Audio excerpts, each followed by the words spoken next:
নমস্কার, সরকার cook and blog চ্যানেলে সবাইকে স্বাগতম। আজকে আমি চলে এসেছি আরও একটি নতুন রেসিপি নিয়ে। আজকে আমি করে দেখাবো একেবারে বাড়ির হাতের কাছে সহজসাধ্য উপকরণ দিয়ে একটা দুর্দান্ত রেসিপি। আজকে আমি করে দেখাবো তেলাপিয়া মাছের ঝোল। এই ঝোলটি করতে আমাদের যা যা লাগছে আজকে, এখন সজনে ডাঁটার ভরা মৌসুম, তো আমি আজকের এই মাছটি রান্না করব সজনে ডাঁটা দিয়ে।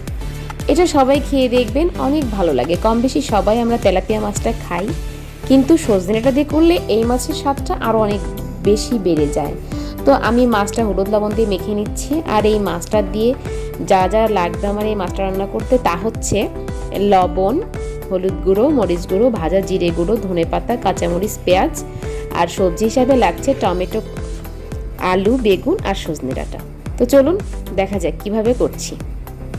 প্রথমে আমি চুলায় প্যান বসিয়ে দিয়েছি, তেল দিয়ে দেব। তেলটা গরম হলে মাছটা একটু ভেজে নেব। তো আমি তেল দিয়ে দিয়েছি, এবারে মাছটা ভেজে নিচ্ছি। তেলটা গরম হয়ে গেছে, একে একে মাছটা ছেড়ে দেব। সজনে ডাঁটার গুণ বলে বোঝানো যাবে না।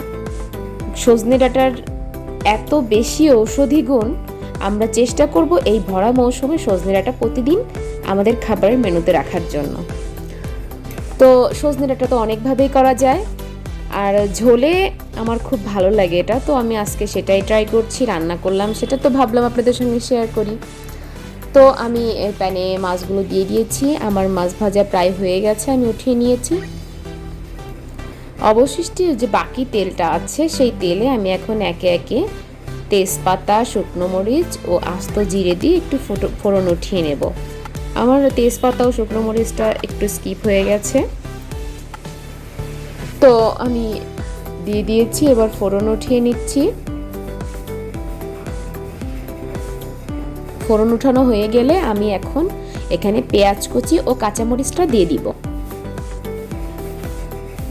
এই রান্নাটা একদমই কম সময় লাগে, আপনারা পুরো ভিডিওটি না টেনে দেখুন, তাহলেই বুঝতে পারবেন।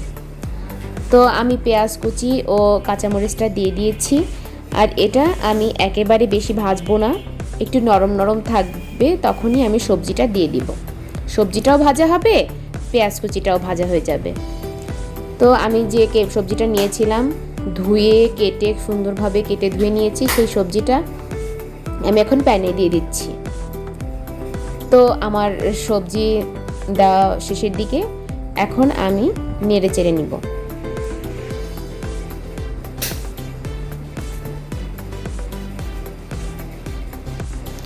তো আমি সজনে ডাঁটা সবজি সব দেওয়া হয়ে গেছে, এখন আমি এটা উল্টে পাল্টে ভেজে নিব।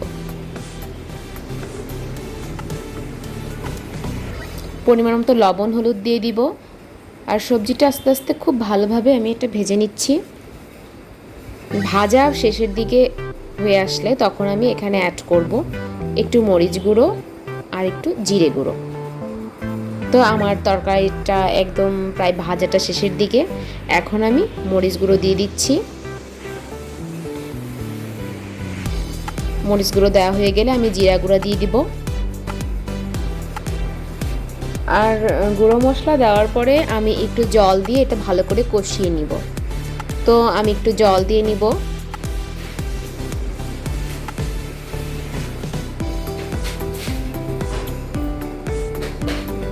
আমি একটু জল দিয়ে সুন্দরভাবে সবজিটা একটু কষিয়ে নিচ্ছি।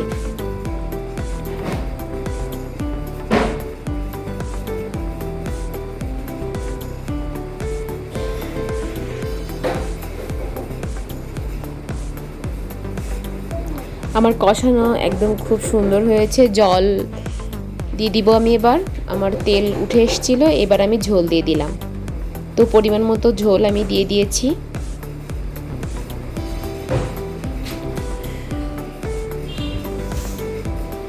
ঝোল দিয়েছি, আমি এখন ঢাকনার সাহায্যে একটু ঢেকে দিব।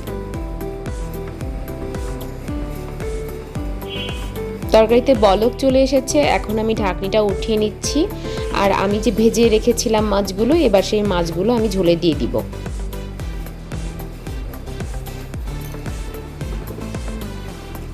বলক চলে এসছে, আমি আমার ভেজে রাখা মাছগুলো দিয়ে দিচ্ছি। একটু নেড়ে চেড়ে ঢাকনি দিয়ে ঢেকে দিব মাছটা একটু বলক চলে আসার পর্যন্ত। তো আমি ঢাকনি দিয়ে ঢেকে দিয়েছি। 5-7 মিনিট পর আমি ঢাকনিটা খুলে দিব।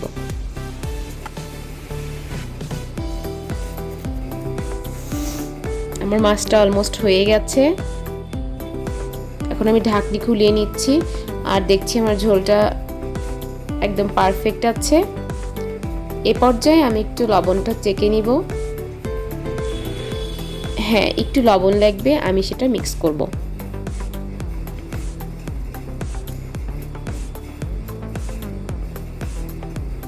তো লবণ দিয়ে দিলাম আমি এখন।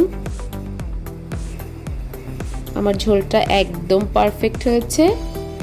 এবার আমি ঝোলটা নামিয়ে নেব, যেহেতু আমি এতটাই ঝোল রাখবো।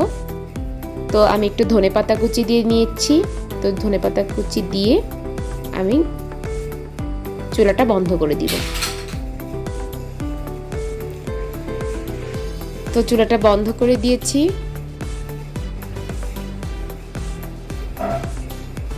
এটা দেখতে খুব সুন্দর লাগছে আর আজকের দুপুরের খাবারটা বেশ জমে যাবে।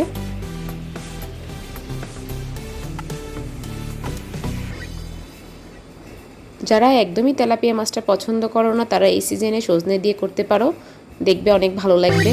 তো আমার মাছটা একদম হয়ে গেছে, দেখতে পাচ্ছ খুব সুন্দর একটা কালার এসছে আর এটা খেতেও অনেক ভালো লাগবে। তো পুরো ভিডিওটি দেখার জন্য সবাইকে অসংখ্য ধন্যবাদ। ভিডিওটি কেমন লাগলো সবাই কমেন্টে জানাবে। লাইক, শেয়ার, কমেন্ট করতে ভুলবে না। আর প্লিজ আমার পেজটাকে সবাই ফলো করবে। তো আজকে আমি রাখছি, অন্য কোনো দিন আরও অন্য কোনো ভিডিও নিয়ে তোমাদের সামনে আসবো। সে পর্যন্ত সবাই ভালো থেকো, সুস্থ থেকো।